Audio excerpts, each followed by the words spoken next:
Hello दोस्तों, कैसे हैं आप सभी लोग। आशा करता हूँ अच्छे हो गए। धर्म स्टडी आई की क्लासेस में आपका स्वागत है। इससे पहले हमने आपको संधि के बारे में बताया था और आज इससे पहले हमारी संधि हो गई थी, स्वर संधि कंप्लीट हो गई थी और आज हम व्यंजन संधि के बारे में पढ़ेंगे। ठीक है, फिर एक इसके बाद और टॉपिक बचेगा, वो आपका हो जाएगा विसर्ग संधि। तो व्यंजन संधि इम्पॉर्टेंट है, इसके हम महत्वपूर्ण नियम ही पढ़ेंगे, ज़्यादा उनकी परिभाषा याद करने के चक्कर में नहीं पढ़ेंगे, क्योंकि इसमें आपसे सिर्फ उदाहरण देकर ही पूछ लिया जाता है। ठीक, चलिए शुरू करते हैं। तो व्यंजन संधि होती क्या, पहले इसके बारे में समझ लीजिए। व्यंजन संधि क्या होती है, इसकी परिभाषा जरा देख लीजिए, मैंने संक्षेप में लिख रखी है व्यंजन संधि की। तो अगर आपसे कहा जाए व्यंजन संधि की परिभाषा करें तो जब व्यंजन को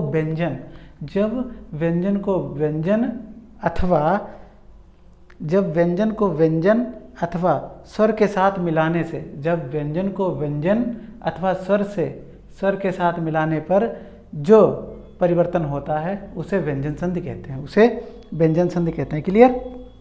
अब देखिए, अब नियम नंबर 1 देखिए, का, चा, टा, ता, पा, प्रत्येक वर्ग का पहला अक्षर। जैसे अब हमने आपको वर्ग तो बता ही दिए हैं, कितने वर्ग होते हैं, 5। जैसे का वाले, अगर पहला का वर्ग में कितने आते हैं, का, खा, गा, घा, वहाँ, फिर चा वाले में इसी आ जाएंगे 5 वर्ण, फिर टा वाले में।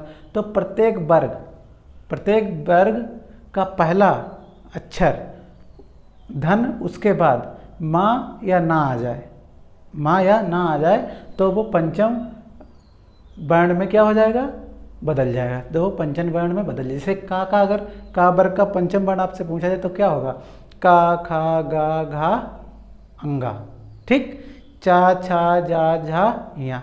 तो प्रत्येक वर्ग के पहला जो वर्ण है उसका परिवर्तन पंचम वर्ण में हो जाएगा। जैसे उदाहरण देखिए, जैसे पत, धन, नग, पत, धन, नग। अब आप यहाँ देखिए, यहाँ क्या है, ता है, ता वर्ग, ठीक, ता आ गया।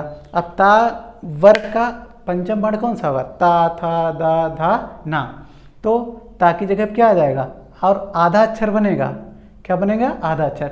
भाई ता में हलंत लगा, इसका मतलब ता क्या है, आधा है।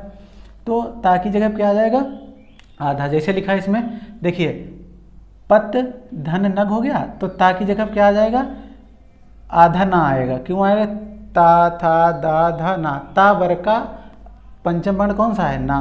तो पा और ना आधा, फिर ना होगा तो क्या हो जाएगा, पत, धन, नग का क्या हो जाएगा, पन्नग हो जाएगा। क्या हो जाएगा, पन्नग। क्लियर हुआ नहीं। चलिए अगला देखिए।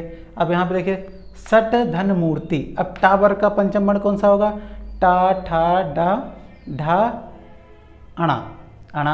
अब टा में हलंत लगा है, इसका मतलब वो वर्ण कौन सा, पंचम वर्ण अणा जो होगा वो कैसा होगा, आधा होगा। टा वर्ग का, जैसे अभी आपको देखा जाए तो अणा आएगा। क्या होगा, टा वर्ग का पंचम वर्ण कौन सा था, अणा। तो ये सा ऐसे लिख लिया। टा वर्ग का पंचम वर्ण अणा आधा लिख लिया। अगर यहाँ पे ऐसे अणा लिख देंगे तब भी गलत नहीं होगा, लेकिन इसका मतलब है आधा बना दीजिए, इसका मतलब आधा बना। तो शन बाकी ऐसे मूर्ति लिख दीजिए। क्लियर, समझ में आ रहा नहीं। ठीक, फिर इसके बाद देखिए, अप, धन, मैं। अच्छा, पा वर्ग का पंचम वर्ण कौन सा होता है, पा, फा, बा, भा, मा। तो पा वर्ग का मा आ जाएगा तो आधा ही बनेगा। कौन सा बनेगा, आधा, क्योंकि ये हलंत लगा है। तो अप, धन, मैं का क्या हो जाएगा, अम्मे हो जाएगा। अम्मे मतलब समझ रहे हो, अम्मे मतलब समझ लो क्या होता है, बहुत इंपॉर्टेंट है। अम्मे का मतलब होता है, बोलिए, जल से युक्त। क्या होता है, अम्मे, यहाँ पे लिख लीजिए, अम्मे पूछ सकता है, जल से युक्त, जल से भरा हुआ। क्लियर। अब आपका नियम हमारा फर्स्ट कंप्लीट हो गया। अब दूसरे नियम में आते हैं, ये इंपॉर्टेंट है।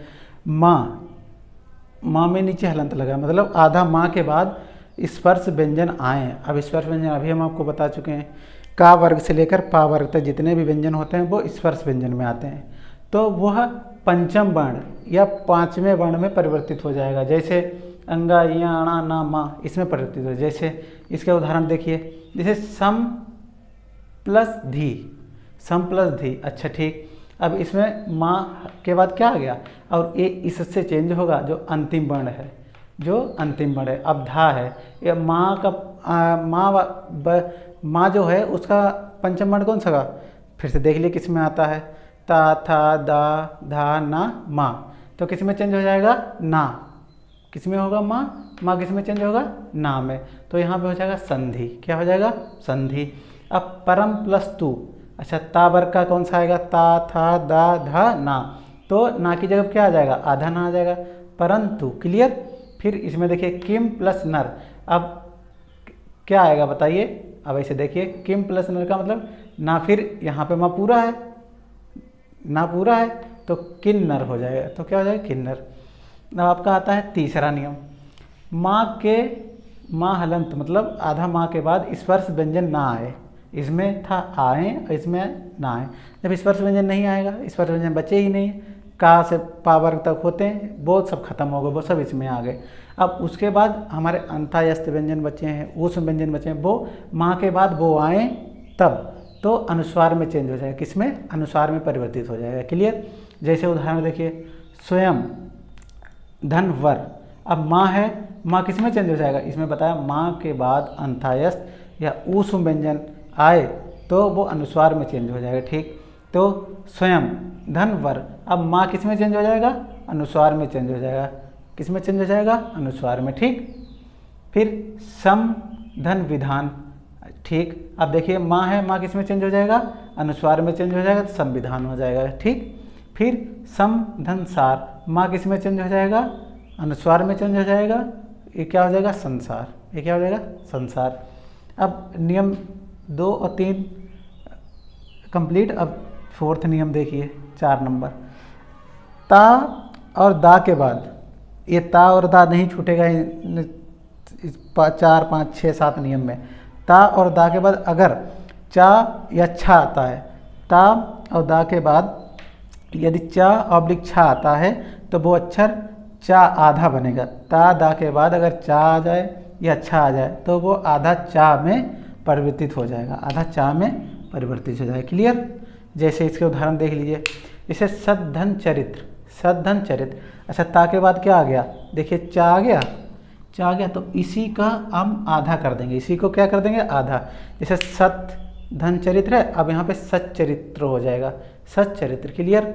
इसी प्रकार से उत धन छेद, उत धन छेद, छा आ गया, भाई हमने बताया ता दा के बाद चा है या छा है तो उसका आधा अक्षर बन जाएगा। जैसे उत धन छेद है तो क्या हो जाएगा, हमने कहा चा बनता है तो ता के बाद ता की जगह क्या बन जाएगा, चा आधा बन जाएगा, तो इसका उच्छेद हो जाएगा। क्लियर। अब 5वां देखिए, नियम नंबर 5, ता दा के बाद अगर जा या आधा जाए तो वो आधा जा में परिवर्तित हो जाता है। ता दा के बाद जा पूरा है ऑब्लिक जा आधा है, लेकिन बनेगा हमेशा आधा जा। क्या बनेगा, हमेशा आधा जा बनेगा। जैसे उत धन ज्वल, यहाँ पे हमारा ये इम्पॉर्टेंट है, ये बहुत पूछा जाता है, उत धन ज्वल। अच्छा उत है, यहाँ पे आधा जा आ गया, हमने कहा चाहे आधा जाए और जा पूरा है या हलंत जाए, लेकिन बनेगा क्या, हमेशा आधा जा बनेगा। उत धन ज्वल। अब देखिए उत्ता की जगह क्या आ जाएगा, आधा जा और जा पहले से, तो उज्ज्वल। उज्ज्वल कैसे लिखा जाता है, ये बर्तनी बहुत पूछी जाती है। उज्ज्वल, जा आधा, फिर जा आधा, फिर वाह और ला, फिर इसके बाद आ जाइए उत धन जैन। अब ता फिर आधा, ता की जगह क्या हो जाएगा बताइए आप, उज्जैन। अब तो आप नहीं भूलेंगे ना, तो उज्जैन हो जाए। क्लियर। अब आता है नियम नंबर 6, ता और दा के बाद अगर टा ऑब्लिक डा आ जाए तो आधा टा बन जाएगा और आधा डा बन जाएगा।